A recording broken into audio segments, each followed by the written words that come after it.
So I want to ask and answer a few of the common questions we might have.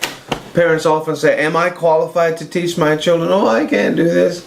Of course you can. My goodness gracious. Number one, you are more motivated for your child's success than anybody else out there, and you couldn't pay other people to do what you have already done for your child.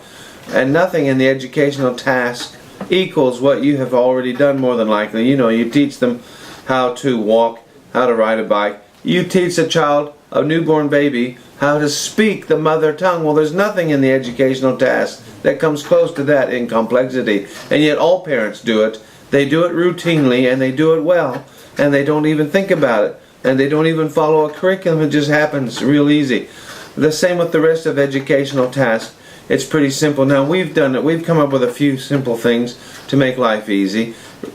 For example, you're worried about your little 5- and 6-year-old, and you're thinking, how can I teach them? Am I qualified to teach? What about trigonometry? What about calculus? Well, they're only 5- and 6-year-old. Maybe we don't need to worry about the trig and the calculus at this point. I tell you what we've divided the whole academic educational task. I'm not talking about the social training and the spiritual training and the work ethic. I'm just talking about the academics. We've divided it into 2 baskets. In the first basket, all the skills the child must master. And you know what those skills are? The 3 R's: reading, writing, and arithmetic. That's in the first basket.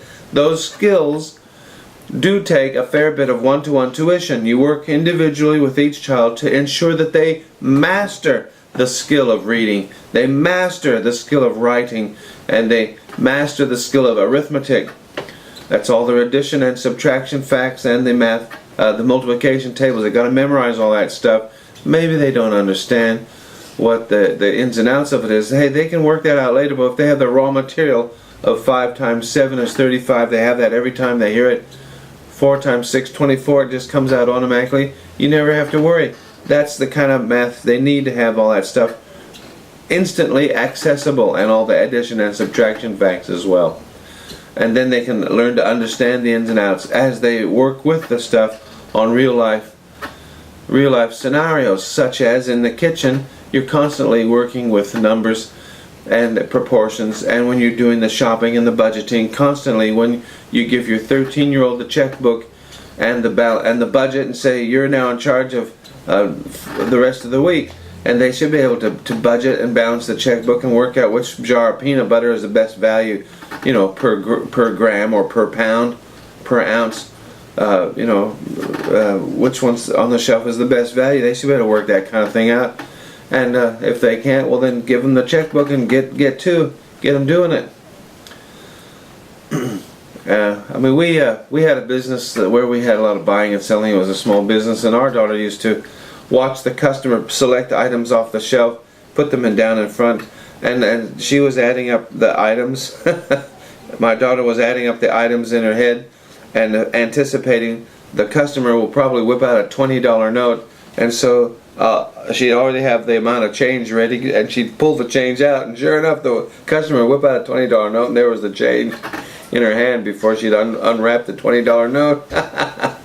Good practice, real life situations, playing shops, in other words. But we played shop in a real life situation, and it works well. Another really real life situation that worked really well was we used to give our 5-year-old a $1 note, and she'd walk down the street. There were 2 shops at the end of our street, and she could buy a loaf of bread with $1 in one shop, or she found that if she went to the other shop, it only cost 99 cents, and so she'd get 1 cent change. And with that 1 cent change, she could go back to the first shop and actually buy 1 cent worth of candies. They used to sell them by the cent back then. And she worked out herself that one shop was a better place to buy the bread because she got change which she could then use to purchase other goodies. So that's good real life experience. She learned the value of a 1 cent coin and did really well through those real life experiences. This is what we want to give to our children. Give them hands-on real life experiences. They'll learn everything.